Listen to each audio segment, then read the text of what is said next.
अस्सलाम वालेकुम friends, welcome back to top smarties. Drama serial दाव।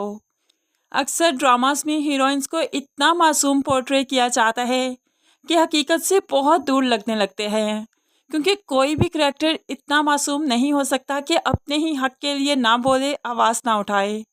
अब यहाँ पर नेहा का घर तो टूटने किनारे खड़ा है, लेकिन फिर भी वो सुंबुल को बचाने में लगी है। सुंबुल ने पूछा भी कि भाई और आपके दरमियान में क्या चल रहा है, तो नेहा सुंबुल को कोई बात नहीं बताती और कहने लगी, नहीं बस थोड़ी सी नाराज़गी है, ठीक हो जाएगी। तो अंबर कहने लगी, झूठ बोल रही है, थोड़ी सी नाराज़गी नहीं भाई, बहुत नाराज़ है, बहुत गुस्सा करते हुए घर से निकले हैं वो। सुंबुल परेशान हो जाती है, अच्छा आते हैं ना, मैं उनसे बात करती हूँ, भाभी आप परेशान मत हो। ऐसे में नेहा तो बस सुंबुल को बचाने में लगी है, चाहे अपना घर बर्बाद हो जाए। लेकिन सुंबुल को जब मालूम पड़ेगा तो नो डाउट वो नेहा का साथ देगी, सबको सच ज़रूर बताएगी। दूसरी तरफ निशा ने सोचा कि आलियान भाई को सब सच बता देती हूँ और यहाँ से निकलने की करती हूँ ताकि वो जल्दी से वीज़ा भेज दें। अभी वो कुछ बताने ही वाली थी कि साथ पीछे से आकर उसके फ़ोन को उठाकर फेंक देता है और फिर उसके बालों को नोचने लगा, उसे बुरी तरह से पीटने लगा, यहाँ तक कि उसे मारते मारते कमरे से बाहर भी ले गया। अब आलियान जो बहन को फ़ोन कर रहा था और अब फ़ोन बंद जा रहा है, तो वो सात के नंबर पर फ़ोन करता है। सात तो निशा को मारने में मसरूफ़ है, इसलिए तो आफ्ताब बेगम फ़ोन पिक करती है। तो आलियान कहने लगा, सात कहाँ पर है, निशा कहाँ पर है, निशा ठीक तो है ना? तो आफ्ताब बेगम लड़खड़ाती आवाज़ से कहने लगी, हाँ ठीक है, क्यों ऐसा क्यों पूछ रहे हो? तो आलियान बताने लगा, अभी निशो की मेरे से बात हो रही थी, लेकिन फ़ौरन से पहले फ़ोन कट गया और अब उसका फ़ोन बंद जा रहा है।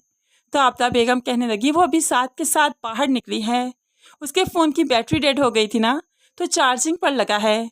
तो फिर आलियान पूछने लगा, साथ गुस्सा किस पर कर रहा था?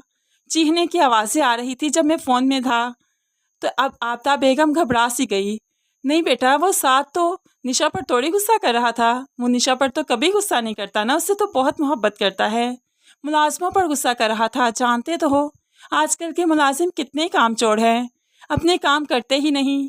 तो निशा बस साथ का गुस्सा ठंडा करने के लिए उसे थोड़ी देर बाहर ले गई, मैंने ही कहा था ज़रा बाहर से हो आओ, फ्रेश हो जाएगा।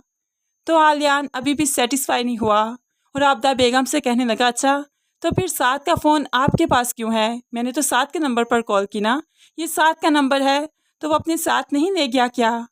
तो आफ्ताब बेगम फिर से तसल्ली दे ही देगी, नहीं बेटा जल्दी में निकला ना, इसलिए फ़ोन यहीं पर भूल गया, इसलिए मैंने ये कॉल पिक की। अब आफ्ताब बेगम तो हर मुमकिन कोशिश कर रही है कि आलियान को सच मालूम ना पड़े, लेकिन आलियान के दिल में खटका सा तो हो ही गया, क्योंकि अब निशा आलियान से बात नहीं करेगी, साथ बात करने ही नहीं देगा। इस तरह से आलियान को महसूस हो जाएगा कि कुछ ना कुछ गड़बड़ तो ज़रूर है, इसलिए वो अपनी माँ के साथ फ़ौरन ही पाकिस्तान आएगा। लेकिन यहाँ आते आते काफ़ी देर हो जाएगी कि उसको बहन अब कब्रिस्तान में मिलेगी।